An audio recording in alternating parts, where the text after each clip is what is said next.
السلام علیکم ورحمۃ اللہ وبرکاتہ۔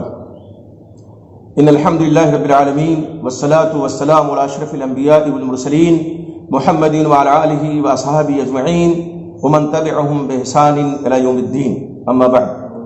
محترم ناظرین، گزشتہ درس میں ہم نے لا الہ الا اللہ کی حقیقت و معرفت کے تعلق سے کچھ باتیں سمجھی تھیں۔ آج کے درس میں ہم یہ جانیں گے کہ جسے لا الہ الا اللہ کی حقیقت نہیں معلوم، جو لا الہ الا اللہ کی معرفت نہیں رکھتا، وہ کس طرح سے یہ کلمہ پڑھنے کے باوجود بھی گمراہی کا شکار ہو جاتا ہے۔ لا الہ الا اللہ کا معنی ہی یہی ہے، لا معبود بحق الا اللہ، اللہ کے علاوہ کوئی معبود برحق نہیں۔ ظاہر ہے اگر یہ معنی لیا جائے جو بہت سے مسلمان آج لیتے ہیں کلمہ پڑھنے کے باوجود کی لا الہ الا اللہ کا مطلب ہے لا موجود الا اللہ، اللہ کے علاوہ کوئی موجود نہیں۔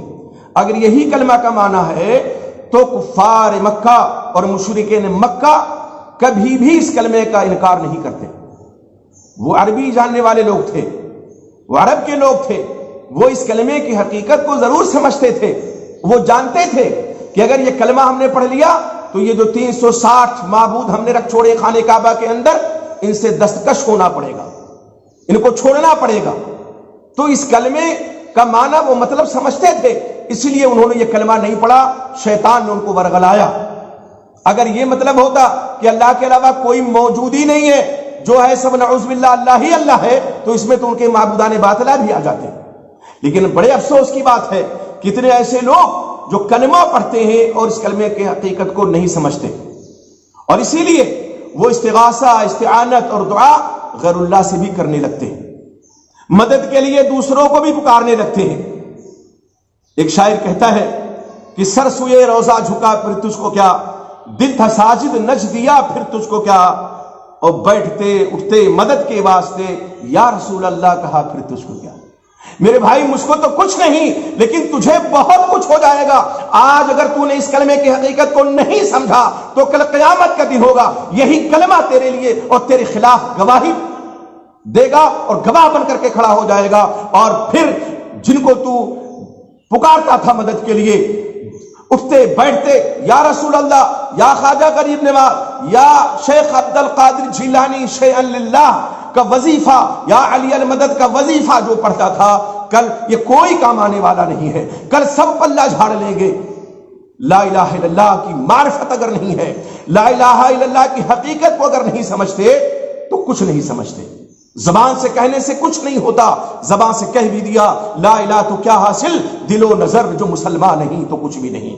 یہاں حکمرانی ہونی چاہیے لا الہ الا اللہ کی، آز و جوارے سے ٹپکنا چاہیے کہ اللہ اور صرف اللہ کے آپ بندے ہیں، ہم بندے ہیں، اور صرف اسی کی عبادت کرتے ہیں۔ آج جو لوگ اس کو نہیں سمجھتے، آج انہوں نے مزاروں کی دنیا آباد کر رکھی ہے۔ ہر مزار پروردگار بن گیا ہے۔ بیٹا نہیں ہوتا تو بڑی سرکار میں حاضری، کوئی بگڑی بنانا ہے چھوٹی سرکار میں حاضری، شادی نہیں ہوتی ہے بریلی میں دولہ شاہ کے مزار پہ حاضری۔ آپ سوچئے کہاں ہے وہ مسلمان جو کلمہ پڑھنے کے باوجود ایسا کرتے ہیں؟ کہاں سمجھ رہے ہیں کلمے کی حقیقت کو؟ بریلی میں جہاں میں 14 سال تھا، وہاں ایک پرچہ نکلتا ہے نشان راہ، اس وقت نکلتا تھا لیتو پریس پہ، امداد حسین جعفری اس کے ایڈیٹر تھے، مکتب فکر وہی، لیکن جادو وہ جو سر چڑھ کے بولے اور حقیقت وہ جو اپنے آپ کو منوا لے۔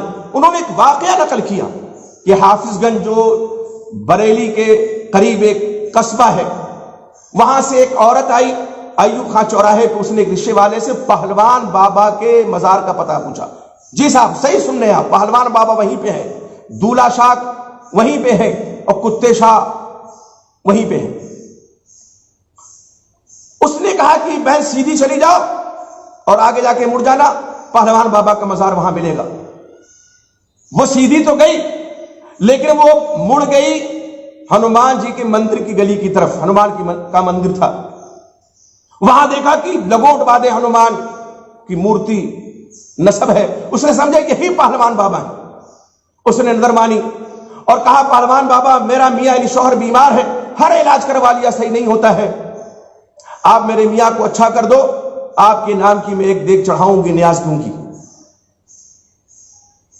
برقع پوش خاتون تھی، ایک راہگیر نے دیکھا کہ مندر میں برقع پوش خاتون، آج کا دور ہوتا، آج سے برسا برس پہلے کی بات ہے، یہ سن 1995 کی بات ہے تقریباً یا 99 کی، کافی عرصہ ہو گیا، وہ مسلمان مرد رک گیا، اس نے سوچا یہاں مندر میں اس کا کیا کام، پردہ نشین خاتون ہے، برقع پوش ہے، واپس آئی، پوچھا بہن کہاں گئی تھی، کہا بابا بھیا میرا میاں بیمار ہے، ہر علاج کروا لیا صحیح نہیں ہوتا ہے، تو میں پہلوان بابا کے مزار پہ آئی تھی۔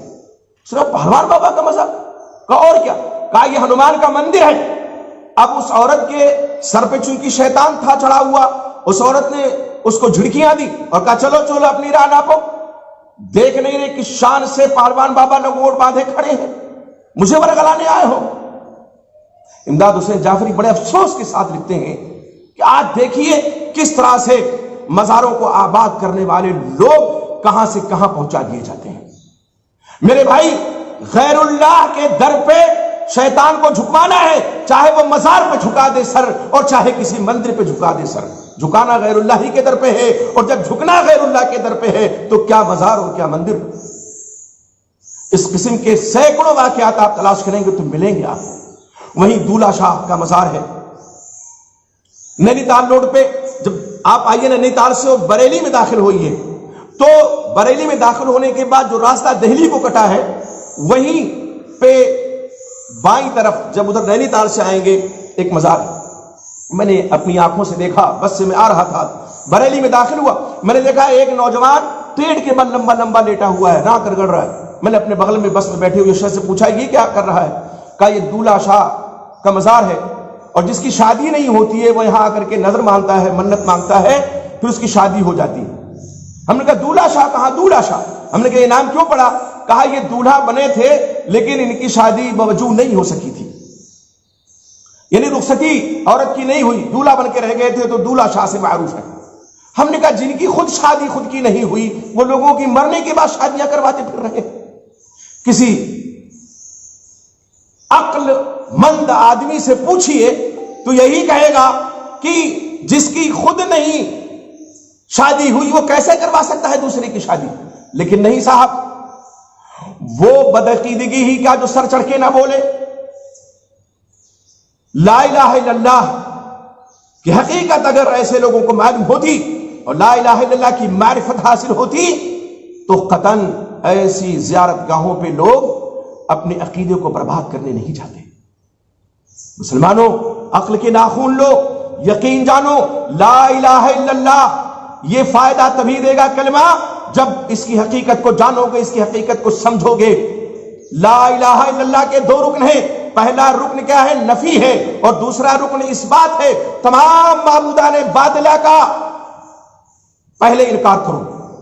معبودان باطلہ، اور معبودان باطلہ کسے کہتے ہیں، اللہ کے علاوہ جن کی بھی عبادت کی جائے وہ سب معبودان باطلہ ہے، وہ سب۔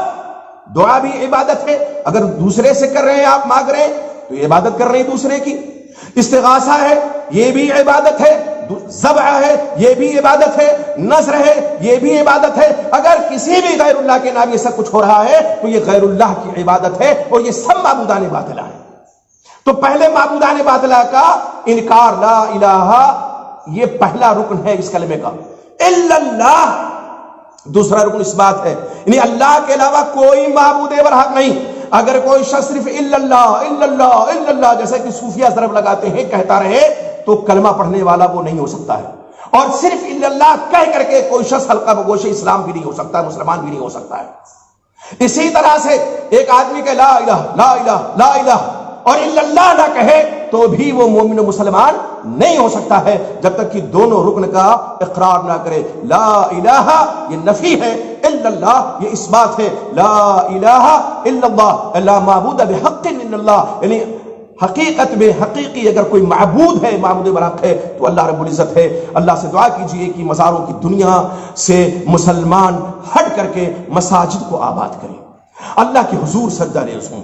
ایسے کتنے درجنوں واقعات ہیں، موقع لگا تو انشاءاللہ ان کا بھی ذکر کریں گے اور بتائیں گے کہ کس طرح سے عقیدہ توحید کا سودا، ایمان کا سودا، ایمان کے سوداگر مزاروں اور زیارت گاہوں پہ بیٹھ کے کرتے ہیں، اور ایمان کے لٹیرے کس طرح سے بیٹھے ہوئے لوگوں کے ایمان کو وہاں لوٹتے ہیں۔ اللہ ہمارے اور آپ کے ایمان کی حفاظت فرمائے، آمین۔ والسلام علیکم ورحمۃ اللہ وبرکاتہ۔